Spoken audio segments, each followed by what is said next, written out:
हरे Krishna. Gita weekly में आपका स्वागत है। आज हम एक विशेष प्रश्न पर चर्चा करेंगे। लोग बोलते हैं, क्या मैं कभी अपने मन को सशक्त बना सकता हूं? क्या मैं अपने कभी मेमोरी को शार्प कर सकता हूं?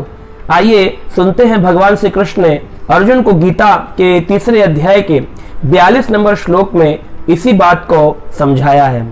भगवान कहते हैं, इंद्रियाणि पराणि आहो इंद्रभ्य परमं मनः मनसस्तु परा बुद्धि बुद्धे परतस्तु सा।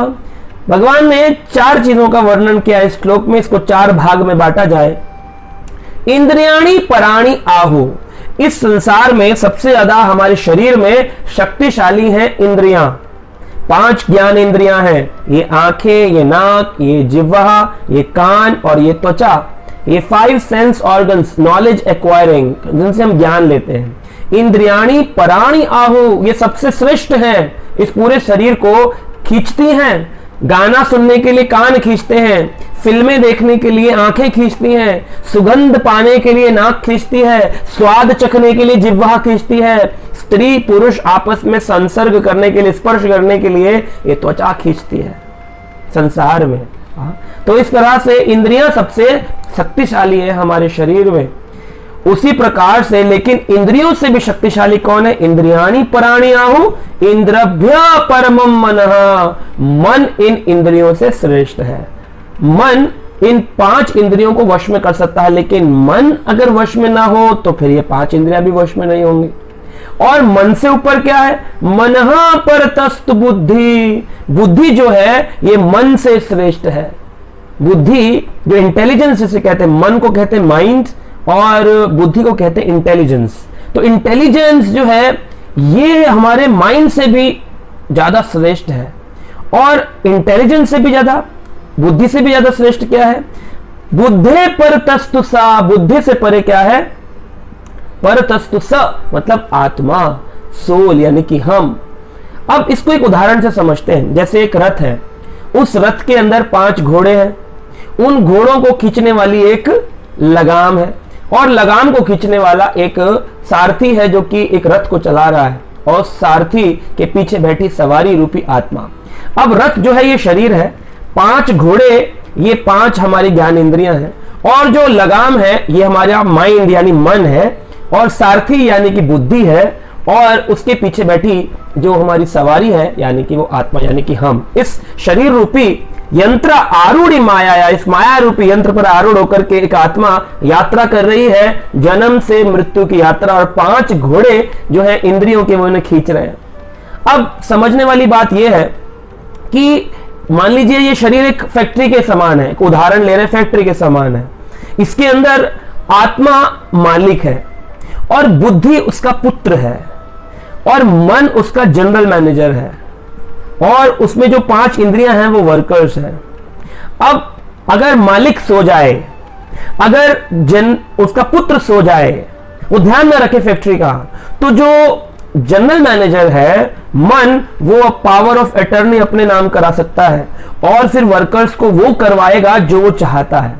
इसलिए मन जो है ये इंद्रियों को खींचता है। तो आप समझ रहे हैं।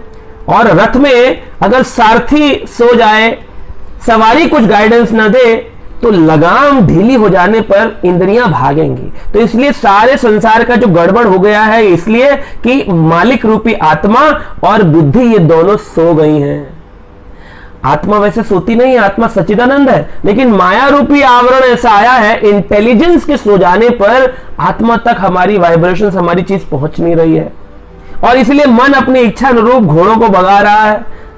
जनरल मैनेजर की इच्छा से होटल जो है वो गलत तरीके से कार्य हो रहा है। आत्मा जो ओनर है उसके ऑर्डर्स को नहीं माना जा रहा है। तो क्या करें? सारी प्रॉब्लम का हल है आत्मा को समझ लेना, मैं कौन हूं। ये अगर कोई समझ जाए, सबसे पहला है आत्मा को भगवान की सेवा में, परमात्मा की सेवा में लगाना है। ऐसा ज्ञान अर्जित करना पड़ेगा, नॉलेज लेनी पड़ेगी कि मैं एक आत्मा हूं, और उसका ज्ञान भगवत गीता में मिलता है। ये समझ में आ जाए कि I am an eternal soul, मैं एक पवित्र सच्चिदानंद आत्मा हूं। इतना समझ ले, पहला स्टेप। दूसरा स्टेप है कि जो ये बुद्धि है, इंटेलिजेंस, इससे हम ये जाने कि आत्मा की स्वाभाविक स्थिति क्या है, ये आत्मा सच्चिदानंद क्यों कहलाती है। फिर नॉलेज की जरूरत है टू शार्पन योर इंटेलिजेंस, अपनी मेमोरी को शार्प करने के लिए। तो आत्मा को समझना है और बुद्धि को, इंटेलिजेंस को बढ़ाना है। फिर क्या होगा, मन को कृष्ण सेवा में लगाना है। मन सदैव कृष्ण पदार विंदयो, सदा कृष्ण के चरणों में लगा रहे मन। ये तीसरा स्टेप है, मन को कृष्ण भावना भवित कार्यों में लगाना, जैसे जप करना, गीता पढ़ना, मंदिर जाना, मंदिर में दान देना, मंदिर में विग्रह का दर्शन करना। इस तरह से ये जो कार्य है, ये मन को इंगेज करना है परमात्मा की ओर। जब हम ये इंगेज करते हैं तो बुद्धि शार्पन होती है। बुद्धि शार्पन होगी तो फिर हम समझ पाएंगे मेरी स्वाभाविक स्थिति क्या है, और फिर मैं आत्मा रूप में परमात्मा की सेवा कर पाऊंगा। और फिर जो ये इंद्रियां हैं, ये जब फिर मन के अनुसार चलेंगी, मन बुद्धि के अनुसार और बुद्धि आत्मा के अनुसार, तो हमारा रथ जो है वो बिल्कुल सुचारू रूप से रोड पे चलेगा, और हमारा जो होटल है वो भी परफेक्टली काम करेगा। इन इंद्रियों को कई बार सांप के रूप में भी दर्शाया गया शास्त्रों में कि ये सांप होते हैं। और अगर हमने, लोग बोले जरूरत क्या है टू स्पिरिचुअलिटी में जाने की, पढ़ने की, आत्मा को समझने की, लाइफ मस्त तो चल रही है। ये जो इंद्रियां हैं, कभी कोई व्यक्ति मोबाइल देख रहा है, गेम देख रहा है, देखते जा रहा, न्यूज चैनल देखते जा रहा, इंद्रियां खींचेंगी, और ये सांप के अनुसार है, जिसकी इंद्रियां हैं उसी को डस लेंगी। सांप जो होते हैं वो सपेरे, अधिकतर 90% सपेरों की मृत्यु सांप के डसने से होती है। उन्हीं के जहरीले सांप उनको डस लेते हैं। कभी कभी जब वो सांप पकड़ने जाते हैं उनको पता नहीं चलता और सर्प उनको डस लेते हैं। तो हम भी इन इंद्रियों के साथ, इन सर्प रूपी इंद्रियों के साथ खेल रहे हैं, कभी भी किसी भी वक्त हमको डस सकती हैं। तो क्या करें, जब हम इन इंद्रियों को कृष्ण सेवा में लगा देंगे, हम अपनी बुद्धि को कृष्ण भक्ति में लगा देंगे, हम अपनी आत्मा से परमात्मा की सेवा करेंगे, तो क्या होगा, इन सर्प रूपी इंद्रियों के विषदंत, पॉइजनस टीथ जो है वो हम तोड़ देंगे। फिर ये हमको डस नहीं सकती। इंद्रियां रहेंगी तो ये त्वचा तो रहेगी लेकिन भक्तों का स्पर्श करेगी, ये आंखें तो रहेंगी लेकिन सदा कृष्ण का दर्शन करना चाहेंगी, ये नाक तो रहेगी लेकिन इससे तुलसी के पत्र की सुगंध लेना चाहेगी, ये जिह्वा तो रहेगी लेकिन भगवान का नाम जप करेगी और प्रसाद ग्रहण करेगी, ये कान तो रहेंगे लेकिन कृष्ण कथा सुनने के लिए ललायत रहेंगे। तो इसका मतलब हमारी सब कुछ कंट्रोल में चल रहा है, अन्यथा हमारा इस संसार में अपने मन को सशक्त बनाना असंभव है। हरे कृष्णा।